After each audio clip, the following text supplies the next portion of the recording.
It's Sunday, November the 27th, 2011. We're here at Lincoln Square where Occupy Worcester has now been here for 2 weeks. Liz, 2 weeks is a long time. It is. How's it been going? It's been a challenge to maintain a consistent presence, but there's been a consistent presence of at least a couple of people here regularly. And I think people have been working out how to coordinate that and how to manage in the space and still maintain the presence. And people are dedicated to maintaining this presence for the time being? I believe so. Is there any kind of long-term plan at this point? I think that's part of what's going to be discussed at the GA today. Okay. So like what's the next step, or just what's the plan for digging in here?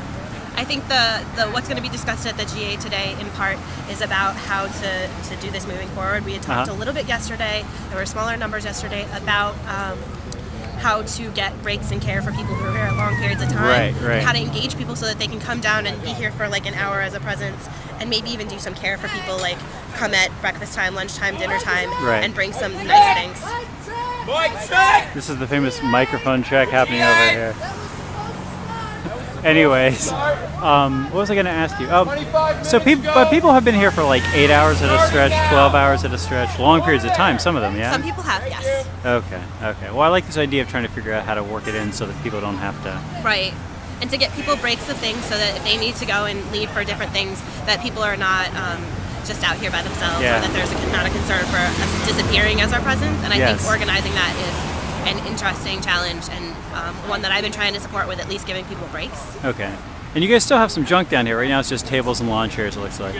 Specifically, we brought out the tables. I actually was with Jeff, who wanted to bring the tables back out, because the tables have some information on it. They have things that include not just Occupy Worcester stuff, but Worcester Local First, and just general things that will relate to this. I think I had left some flyers for the Free Schools First workshop, which is actually today. You're having a workshop today. Tell me about your workshop. It's how to speak up about privilege in America. Okay. It's actually part of the Worcester Free School, which started from a working group from Occupy Worcester. Awesome. But the idea for the Worcester Free School is to have workshops throughout the community on different subject areas, some of which will be directly related to Occupy Worcester stuff, like addressing inequality. That's what today's is. Some of which will be more community building things, like Randy wants to teach a workshop on learning how to knit for people, which would be wonderful. So we have a number of different ideas, and we have meetings at 9070 Webster Street at the Tesla site on Thursday nights. Oh, sure. You know what really excites me about always coming down here is that, like, I feel like there's a perception that Occupy in general and Occupy Worcester at some point sort of took a weird turn down some sort of road about police policy. Okay.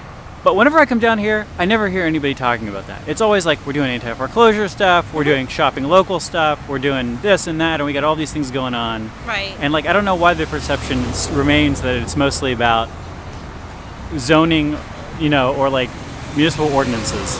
I think in part that's because of how the city council is treating us. Yes. The city council is putting forward this notion that we are a concerning thing. Yes. And I'm not sure where that started, but there was the Marriott Corporation Day had people participating, and they tried to have discussions with people involved in city government. Yeah. And they weren't allowed to be in City Hall, and they were told to leave, and that they were trespassing. And there's been all sorts of weird interaction. I mean, including like the mass arrest downtown, but there's also just been sort of weird ongoing interactions with the police. But like I said, I'm glad that this is not...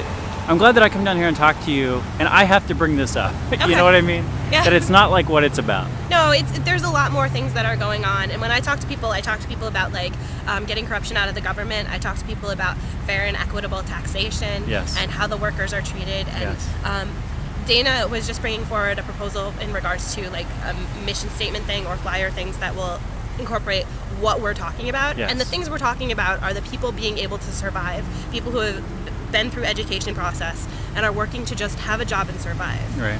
Especially people, people will yell, get a job, and say things like that to people.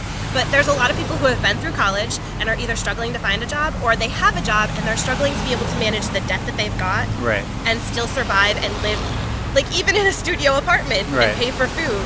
And what I was talking about like with Joe the other day was people who have two jobs to try and make ends meet, they don't have the actual time to be able to do things like go to the doctors. And what does our society come to when people who are working two jobs, if you're working more than 40 hours, do you actually have time to do things like basic self-care? Like, I have a dentist appointment.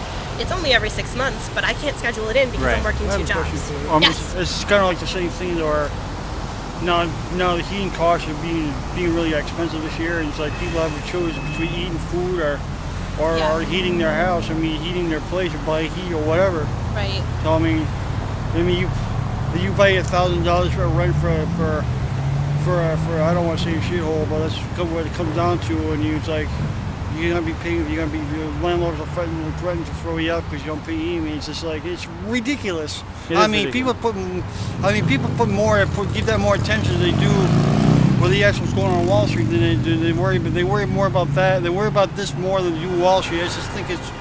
It's like we got to stop that WASP album because we could be feeding people, but we got to go ahead and the Congress like, gee, we got to go ahead and stop that WASP album. I mean, who cares? Thanks for bringing WASP into it, Bruce. I mean, you just all tied together, man. I guess so. Well, Liz, thanks for being out here and thanks for talking to us. Thank you for having me. Good luck on week 3. Thank you. Okay.